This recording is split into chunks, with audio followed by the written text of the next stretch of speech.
We build, we grow, we fix, we make. Hello everyone, welcome back Just for Hands. If you're running an aquaponics system, you probably already know commercial fish food can get expensive fast. And when you're trying to keep both your fish and plants thriving, that cost can add up really quickly. So in today's video, I'm going to show you a sustainable, cost-effective, and nutritious way to supplement your tilapia feed. And I'm going to be using what? I'm going to be using sweet potato leaves grown right in my front yard. This not only stretches your feed budget, but also enhances the natural cycle of your aquaponics system. So why use a plant-based diet? You see, tilapia love a varied diet. And vegetables, especially leafy greens, are a great way to boost their nutrition. A plant-rich diet supports better digestion, strengthens immunity, and helps maintain cleaner water in your system, since greens break down more gently than some commercial feeds. This will be a detailed step-by-step guide. I'll walk you through how I planted sweet potato vines, prepare the soil with nutrient-rich fish waste, and now use the leaves as a regular feed supplement. Feel free to skip ahead the parts you find most useful.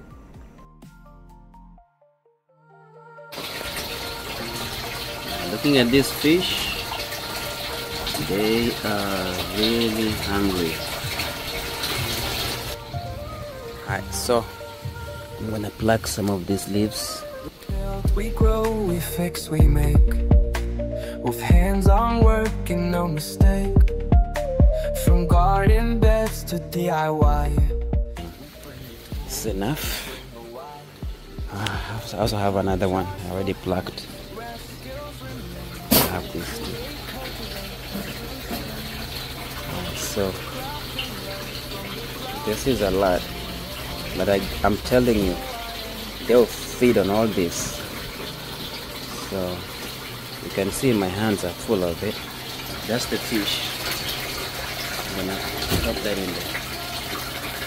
We make with hands-on work and no mistake. From garden beds to DIY, we bring the tools, you bring the why. Wow, look at that. All those things.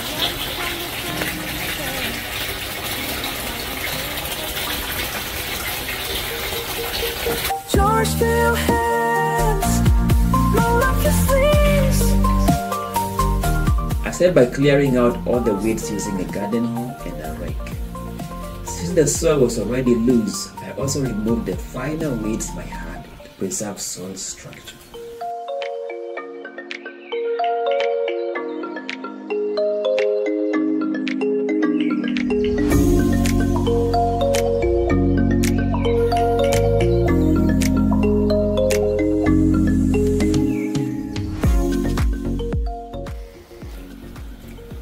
Next, I created two ridges for planting. Why ridges, you may ask? Well, ridging improves drainage, helps the tubers form properly, and makes harvesting easier. Sweet potatoes thrive in a well-drained, aerated soil, and ridging gives the roots enough room to spread. Besides being a great fish feed, sweet potato leaves are rich in fiber, vitamins A and C, calcium, and iron. Meanwhile, the tubers themselves are a great food crop, high in carbohydrates and beta-carotene.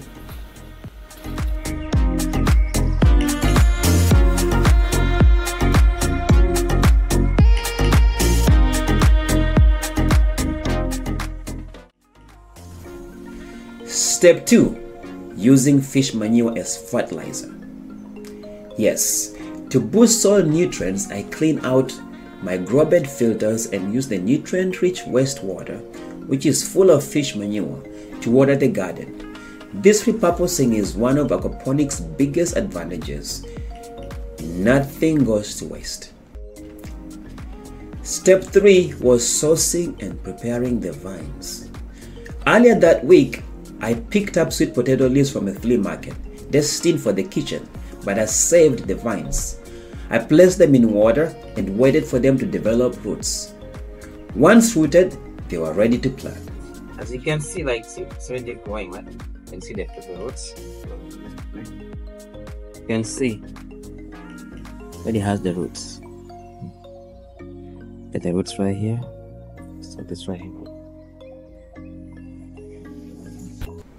I carefully selected only vines with strong, visible roots and planted them along the top of the ridge, spacing them to allow tubers enough room to grow. Proper spacing is essential for health development and larger yields. Sweet potatoes typically take about 90 days to mature.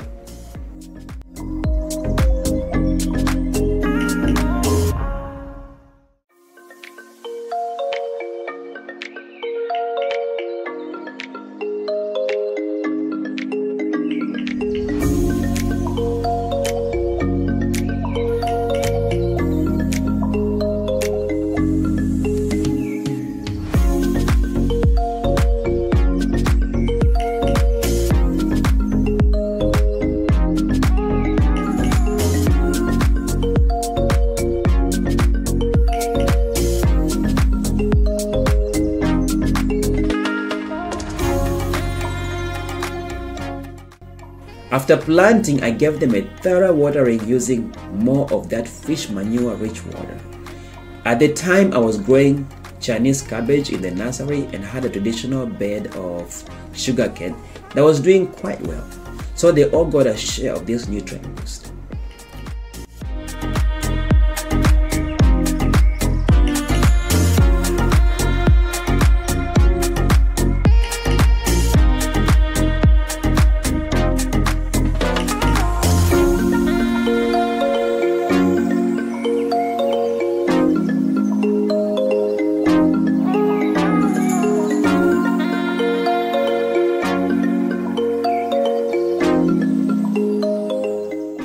Step 5 was weed control and mulching. To keep weeds at bay and protect soil moisture, I laid down weed prevention fabric secured with metallic pegs. On top of that, I added a thick layer of organic mulch to prevent the fabric from being exposed or washed away during watering, especially with the dry season fast approaching. With everything planted, watered and mulched, day 1 came the satisfying close. After that, it was time to wait, to watch and water as needed.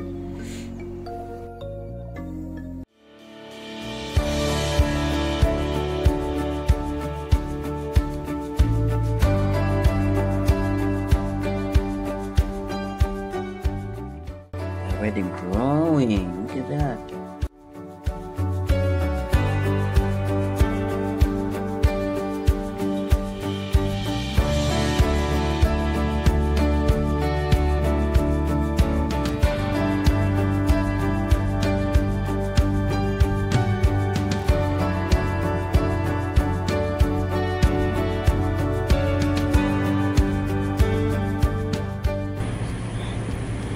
Look at the potatoes.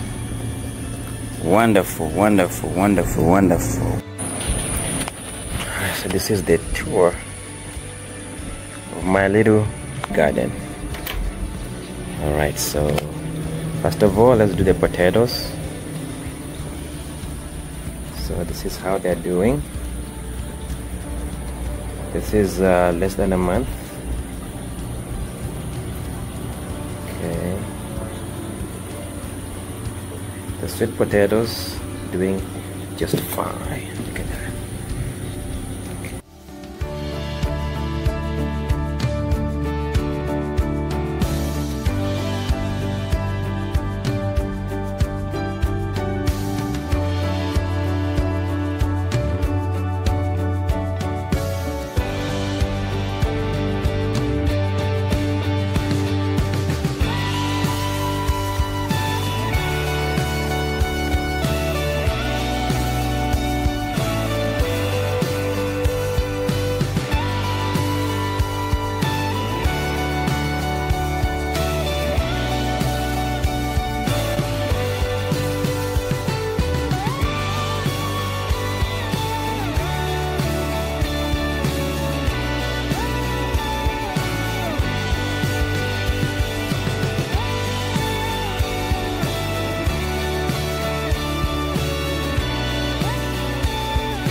Take a look at the sweet potatoes. Again, doing very, very good. And it's a little bit drizzling. I can just feel it. And there is the sweet potato. Wonderful, wonderful.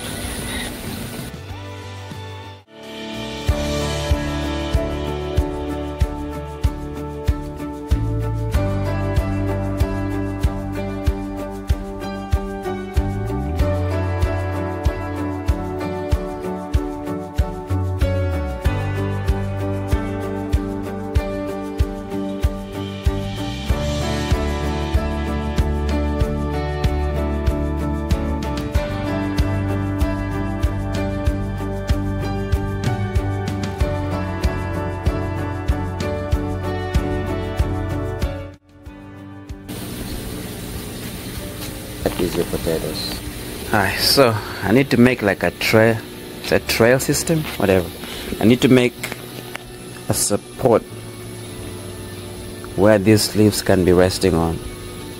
All of these leaves.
Today is March 27, 2025, and this is the sweet potatoes.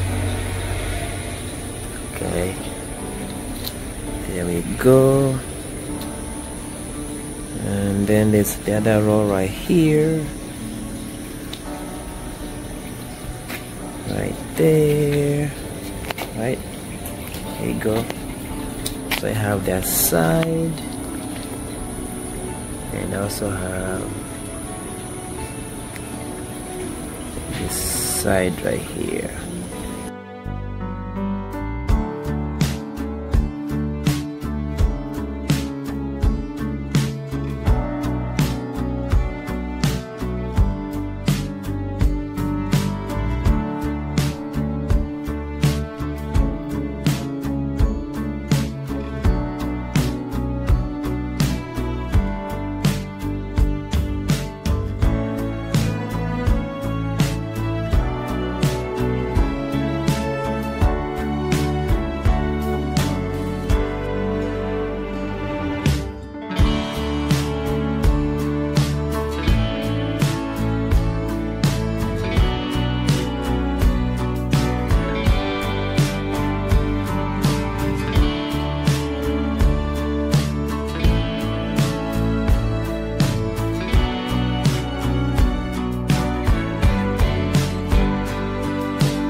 Right, this is an update on the sweet potatoes.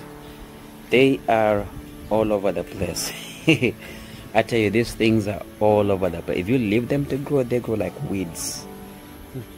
The vines are all over. Let me show you one.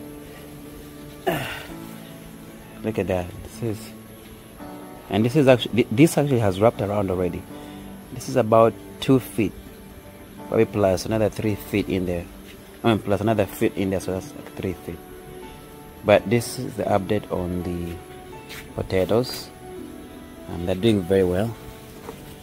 I don't know if they have any tubers just yet. It takes about 95 days for these things, 95 days for these things to actually have some good tubers.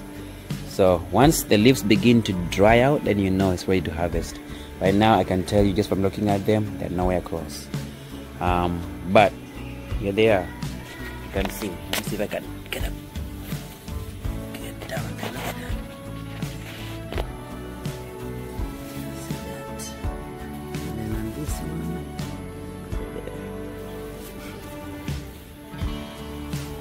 Yeah. As soon as I harvest these ones, I'm gonna plant them again, because this is also part of my fish food diet. Okay. All right. So these are the plants. Okay. All right. Good to go. Looking at this fish, they are really hungry. Alright, so I'm gonna pluck some of these leaves.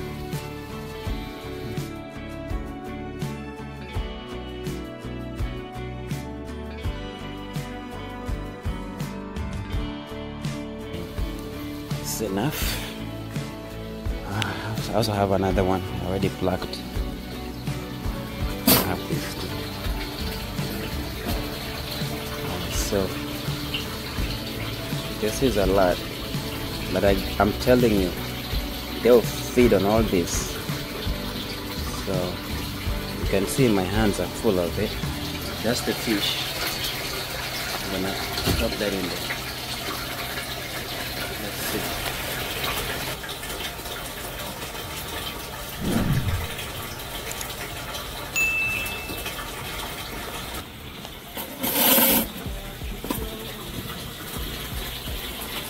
Wow, look at that. They ate all those leaves.